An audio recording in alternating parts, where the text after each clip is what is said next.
અમને રાજકારણમાં પડેલાને ઝીરોમાંથી હીરો બનાવે તો એ લોકો જ બનાવતા હોય છે. અને એ સત્તાની ખુરશીમાં આવ્યા પછી અહંકાર આવે તો ત્યાંથી પાછા નીચે ઉતારવાની તાકાત પણ લોકોના હાથમાં હોય છે. જનતા જનાર્દન છે. અને અહંકાર તો જેની સોનાની નગરી હતી એનો પણ નહોતો ટેક્યો. भारतीय जनता पार्टी अब की बार 400 के पार આવી વાતો કરતી હતી.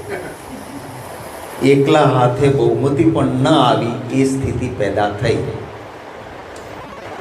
ઘણા જ કાવા દાવા, લોકશાહીમાં જે માન્ય ન હોય એવી વસ્તુ એ કોંગ્રેસ પાર્ટીના એકાઉન્ટ ચૂંટણી જાહેર થઈ એ પહેલાં સાવ બિન પાયાદાર કારણોસર બધા એકાઉન્ટ 11 એકાઉન્ટ કોંગ્રેસ પાર્ટીના એ બધા એકાઉન્ટ ફ્રીઝ કર્યા. ડિપોઝિટમાંથી રૂપિયો ઉપાડી ન શકાય, એફડીમાંથી ના ઉપાડી શકાય અને વગર પૈસે કોંગ્રેસે ચૂંટણી લડવાની. અને સામે પૈસાના ઢગલાએ ઢગલા હતા, એની વચ્ચે ચૂંટણી હતી. પણ લોકોની તાકાત હતી અને અહંકારથી ભરેલા શબ્દોની સામે લોકોના પ્રેમની તાકાતથી કોંગ્રેસ પાર્ટી લડી. 5-5 લાખથી બધી જ હરાવી દઈશું ને ડિપોઝિટ જશે કોંગ્રેસની, ઉમેદવાર જ નહીં મળે, પણ તમામ જગ્યાએ મજબૂતીથી લડાઈ શક્યું. એનું કારણ લોકોનો પ્રેમ, આશીર્વાદ અને આપના જેવા જે આગેવાનો અને કાર્યકર્તાઓ કોંગ્રેસના છે એની નિષ્ઠા અને પ્રમાણિકતાને કારણે છે. માટે આપ સૌનો ખૂબ હૃદયપૂર્વક આભાર માનું છું. કે મુશ્કેલીઓની વચ્ચે હોય ને, એક સીધી જ લોડ હોય અને એક પેલી વિઘ્ન દોડમાં નાના નાના વિઘ્નો મૂકેલા હોય, એને ટપતા ટપતા જવાનું હોય. એવી વિઘ્ન દોડવાળી લડાઈમાં કોંગ્રેસ પાર્ટીએ ખૂબ સરસ દેખાવ ગુજરાતમાં પણ કરી શક્યા આપણે અને દેશમાં પણ. અને એનો યશ કોઈને હોય તો એ મતદાતાઓને, લોકોને અને કોંગ્રેસના કાર્યકર્તાઓ અને નેતાઓને છે. એ ખૂબ સારી રીતે લડાય. અહંકારના કારણે જુદી જુદી જગ્યાએ જુદી જુદી જ્ઞાતિઓને પણ ક્યાંય ને ક્યાંય એમની લાગણીઓને ઠેસ ભારતીય જનતા પાર્ટીએ પહોંચાડી. હું જે સમાજમાંથી આવું છું, રક્ષેતે ઇતિ ક્ષત્રિય. ક્ષત્રિય ક્યારેય કોમવાદી નહીં, સિદ્ધાંતવાદી હોય છે. અને તમામ જ્ઞાતિઓને સાથે રાખીને ચાલવાનો પ્રયત્ન. પોતાનો સગો ભાઈ પણ અન્યાય કરતો હોય તો એને બાવડું પકડીને કે તું ખોટો છે, તને હું સાથ નહીં આપું.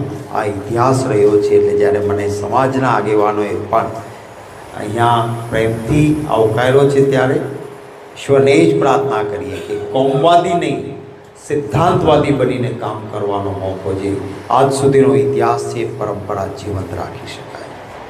હમણાં બજેટ રજૂ થયું. જે બજેટમાં ખેડૂતો માટે જીએસટી ઘટાડવો જોઈએ. આપણે સતત એ વાત કરતા હતા કે ટ્રેક્ટર લેવા જઈએ તો 16% જીએસટી ભરવાનો છે, ન હોવો જોઈએ. પ્લેટિનમ ઉપર જીએસટી ઘટાડ્યો. તમે જુઓ તો ખરા, પ્લેટિનમ અને હીરા ઉપર ઘટાડો થાય અને ખેડૂત ઉપર જીએસટી ખાતર પર, બિયારણ પર, ખેડૂતોના ઓજાર પર વધે. આ ભારતીય જનતા પાર્ટીની નીતિ છે. આપણો દેશ એ ઉદ્યોગ પ્રધાન દેશ નથી. હું ઉદ્યોગનો વિરોધી નથી. આપણો દેશ એક કૃષિ પ્રધાન દેશ છે. અને કૃષિ પ્રધાન દેશ છે ત્યારે પહેલો ફાયદો કૃષિને મળવો જોઈએ. ભારતીય જનતા પાર્ટીએ માત્ર માન્યતાઓને ફાયદો થાય અને પછી પાછા આ બજેટ આખું અમે પાર્લામેન્ટમાં કહ્યું, કોઈએ પૂછ્યું કે આ બજેટ, એ બજેટ कैसा है? તો એક સીધી લીટીનો જવાબ આપ્યો કે એ બજેટ ખુરશી બચાવ બજેટ છે. ખુરશી બચાવ બજેટ. અને ખુરશી બચાવવાની છે એટલે જરૂર કોની છે? તો કે બિહારવાળા નીતિશ બાબુની જરૂર છે અને આંધ્રવાળા ચંદ્રાબાબુ નાયડુની જરૂર છે. તમે જુઓ બજેટમાં કેટલી વાર બિહારનું નામ આવ્યું ને કેટલી વાર આંધ્રપ્રદેશનું નામ આવ્યું. અને સ્પેશિયલ પેકેજ 26,000 કરોડ, 15,000 કરોડ આવા પૈસાઓ ત્યાં અપાયા. ગુજરાત માટેનું એક પણ વાર નામ ક્યાંય આવ્યું નથી આખા બજેટમાં. ઘેડમાં દર વખતે અતિવૃષ્ટિથી ખેડૂતો પાયમાલ થાય, તો તમને બિહારમાં પૂર નિયંત્રણ માટે કેન્દ્ર સરકાર બજેટમાં સ્પેશિયલ જોગવાઈ કરે તો ગુજરાત માટે ન કરવી જોઈએ. જે અહીંયા આપણી મુશ્કેલીઓ છે, વારંવાર પાણી ભરાય, પછી એ દ્વારકા હોય, પોરબંદર હોય, નવસારી હોય, સુરત જિલ્લો હોય, આ જગ્યાએ એક પણ રૂપિયાની જોગવાઈ નહીં. ત્યારે આપ સૌને વિનંતી કરું છું કે લોકોની વચ્ચે જઈને કામ કરતા થઈએ. કોંગ્રેસનો એક કાર્યકર્તા એક જાગૃત રચનાત્મક વિરોધ પક્ષની ભૂમિકામાં રહે. કોઈને તકલીફ હોય તો કોંગ્રેસનો કાર્યકર્તા જઈને ઊભો રહે, એની નાત પાર્ટી છે કશું જ જોયા વગર મદદરૂપ થઈએ મુશ્કેલીમાં અને લોકોને જોડવાનું કામ કરીએ. કોંગ્રેસમાં વધારે અને વધારે વ્યક્તિઓ જોડાય, બૂથ લેવલ સુધીનું સંગઠન મજબૂત બને. હું તાલુકા અને શહેર કોંગ્રેસ પ્રમુખશ્રીને વિનંતી કરીશ કે ખાસ આ ડેટા તૈયાર કરજો કે ચૂંટણી આવે ત્યારે આપણે ગોતવા નીકળીએ એક બૂથમાં કોને બેસાડવા છે એમ નહીં. આપણી પાસે અગાઉથી ઉમેદવાર આવે તો એની પાસે યાદી હોય અને ટ્રેન થયેલા દરેક બૂથમાં આપણા કાર્યકર્તાઓ હોય જેને ટ્રેનિંગ પણ આપીએ અને મજબૂત સંગઠન હશે તો લોકો તો હવે ગળે આવી ગયા છે ભારતીય જનતા પાર્ટી. ક્યાંય ને ક્યાંય ખોટી જે લોકશાહીમાં માન્ય નથી એવી રમતો કરીને મતો જે લઈ જાય છે એને રોકી શકીએ તો પરિણામ સુધી પહોંચી શકીશું. ખૂબ સારા આગેવાનો છે ગોંડલમાં. આપ સૌ પધાર્યા, આપે જે પ્રેમ આપ્યો એ માટે આપ સૌનો આભાર માનું છું. વિલંબ ઘણો થયો છે એટલે લાંબી કંઈ વાતો કરવી નથી.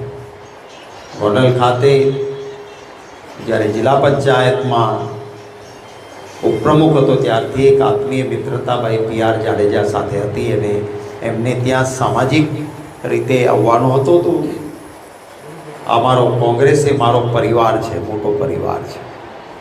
તો કોંગ્રેસના આગેવાનો અને કાર્યકર્તાઓ સાથે વાર્તાલાપ કરવા માટે, મળવા માટે થઈને ખાસ મેં વિનંતી કરી હતી ભાઈ લલિતભાઈને, યતીશભાઈને અને આશીષભાઈને અને ઝાલાને કે આપણા પરિવારના આગેવાનોને મળી શકાય એ માટે સાંજનો સમય 7, 7:30 થઈ જશે, ચાલશે? એમણે કહ્યું કે કંઈ જ વાંધો નથી, 7, 7:30 હશે તો પણ તાલુકા અને શહેરના મુખ્ય આગેવાનો બધા જ આવી જશે.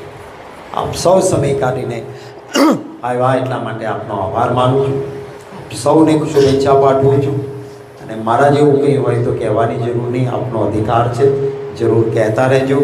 અહીં ઉપસ્થિત સૌની ખૂબ પ્રગતિ થાય, ભાઈચારો, એકતા અને પ્રેમ કાયમ ટકી રહે એવી શુભકામનાઓ પાઠવું છું. લલિતભાઈ વસોયા પણ બહાર હતા, નો પ્રવાસ થોડો ટૂંકાવીને પણ અહીંયા આજે હાજર રહેવા માટે આવ્યા.